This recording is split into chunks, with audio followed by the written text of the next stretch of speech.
Hello dear students, welcome back to my channel physics SPC. Electromagnetic induction का एक question. A circular coil of radius 10 centimetre is placed in a uniform magnetic field इतना with its plane perpendicular to the field initially. It is rotated at constant angular speed about an axis along the diameter of the coil and perpendicular to magnetic field so that it undergoes half of rotation in 0.2 second. The maximum value of EMF induced in microvolt in the coil will be close to integer. ठीक है, देखिए शुरुआत में कह रहा है आपका कि एक सर्कुलर लूप कॉइल है हमारे पास, और शुरुआत में जो कॉइल का प्लेन है वो परपेंडिकुलर है मैग्नेटिक फील्ड के इनिशियली। तो मैग्नेटिक फील्ड ऐसा ना लेते हैं, आउटवर्ड बना लेते हैं। तो ये सर्कुलर कॉइल का प्लेन हो गया। अब प्लेन के परपेंडिकुलर मैग्नेटिक फील्ड है इनिशियली, ऐसा बोला है उसने, और यूनिफॉर्म मैग्नेटिक फील्ड है आपका ये बी। एरिया की डायरेक्शन जो है प्लेन के तो परपेंडिकुलर हो गया, बी परपेंड टू प्लेन। एरिया की डायरेक्शन जो होती है वो प्लेन के परपेंडिकुलर आउटवर्ड होती है, तो प्लेन के परपेंडिकुलर आउटवर्ड हमें ऐसे बना लें एरिया की डायरेक्शन, और बी की डायरेक्शन भी ऐसे ही है, प्लेन के परपेंडिकुलर आउटवर्ड कंसिडर करिए। तो थीटा कितना हो गया 0 डिग्री। दैट मीन्स जब टाइम 0 है तो that initially angle between B vector and direction of area vector, direction of area vector 0 degree है। ठीक है, इसके बाद इसको इस एक्सिस के अबाउट, डायमीटर के एक्सिस के अबाउट इसे थीटा एंगल से घुमाया कांस्टेंट एंगुलर स्पीड ओमेगा से। तो देखो ये प्लेन जब ये घूमेगा ऐसे, तो ये सर्कुलर लूप का जो प्लेन है वो टी सेकंड में मान लो ऐसे हो गया। तो एरिया की डायरेक्शन प्लेन के परपेंडिकुलर रहती है, पहले एरिया डायरेक्शन ऐसे थी, जब ये कॉइल घूमेगी तो टी सेकंड में ऐसे। तो जितने एंगल से टी सेकंड में कॉइल घूमेगी उतने ही एंगल से एरिया वेक्टर भी घूम जाएगा, एरिया वेक्टर की डायरेक्शन भी घूम जाएगी। तो टी सेकंड में ये एंगल जो हो जाएगा ये ओमेगा टी हो जाएगा, angle between B vector and direction of area vector. ये क्योंकि omega is equal to angular speed is equal to angular displacement upon time. T second में थीटा एंगल घूमा, इतनी स्पीड से घूमा, तो theta is equal to omega T.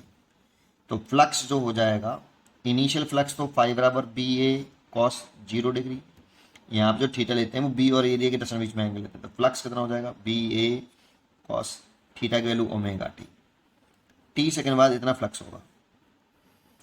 Induced EMF निकालना है हमें और उसकी मैक्सिमम वैल्यू चाहिए, तो इसका डिफरेंशिएशन कर लें D phi by D T, क्योंकि इंड्यूस्ड ईएमएफ होता है माइनस का D phi over D T, Faraday के सेकंड लॉ से।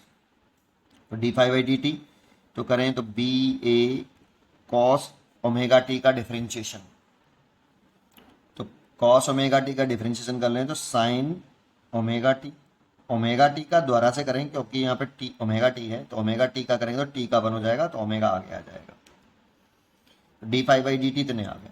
इसमें टर्न्स बोला नहीं है, इसीलिए अगर टर्न होते ये एक टर्न से फ्लक्स है, अगर एन टर्न से फ्लक्स निकालते तो एन फाई लिखते हैं। यहाँ पे नंबर ऑफ टर्न्स के बारे में कोई जानकारी नहीं, तो इतना। तो यहाँ पे इंड्यूस्ड ईएमएफ लिखें तो माइनस और आएगा आगे, कॉस ओमेगा टी का माइनस साइन ओमेगा टी होता है, तो यहाँ पे वैल्यू पुट करें तो माइनस माइनस प्लस हो जाएगा, तो ओमेगा बी ए साइन ओमेगा टी। इतना इंड्यूस्ड ईएमएफ डेवलप हुआ, लेकिन हमसे वो पूछा है उसने maximum value of induced EMF पूछा है। तो देखो इफ साइन ओमेगा टी की वैल्यू अगर मैक्सिमम, देन ई की वैल्यू मैक्सिमम।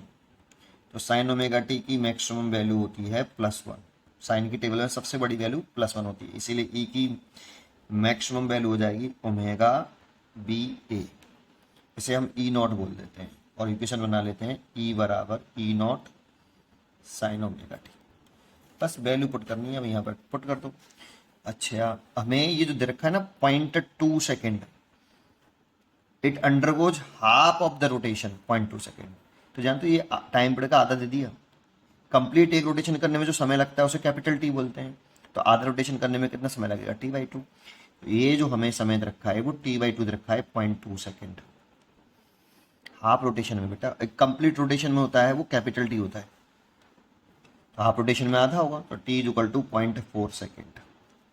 वैल्यू पुट कर लो यहाँ, ठीक है। ई मैक्सिमम ओमेगा राव लिख लो 2π/T, और बी की वैल्यू दे रखी है कितनी, 3 × 10⁻⁻⁵, और एरिया दे रखा है, रेडियस दे रखी है, तो πr² होता है, तो पाई और r है 10 सेंटीमीटर, तो उसका स्क्वायर करें, रेडियस आपकी 10 सेंटीमीटर है, 10⁻⁻2 मीटर, इसका स्क्वायर करो तो 100 × 10⁻⁻4, और 2π², ये पाई और ये वाला π² डिवाइड बाई टी रखा है 0.4 इंटू 3 इंटू 10⁻⁻5 इंटू 100 इंटू 10⁻⁻4।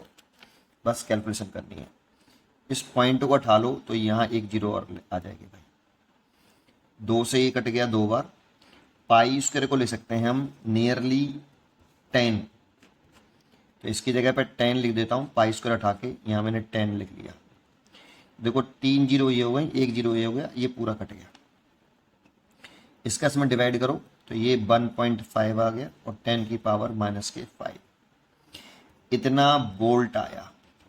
और हमें चाहिए माइक्रो वोल्ट में, तो माइक्रो वोल्ट में निकालना है तो इसे 15 कर लो और 10⁻⁻6 वोल्ट, और इसे ले सकते हो माइक्रो वोल्ट, तो 15 माइक्रो वोल्ट। इसलिए यहाँ जो चॉइस आ जाएगी इंटीजर में वो 15 आ जाएगी। पढ़ते रहिए और खुश रहिए।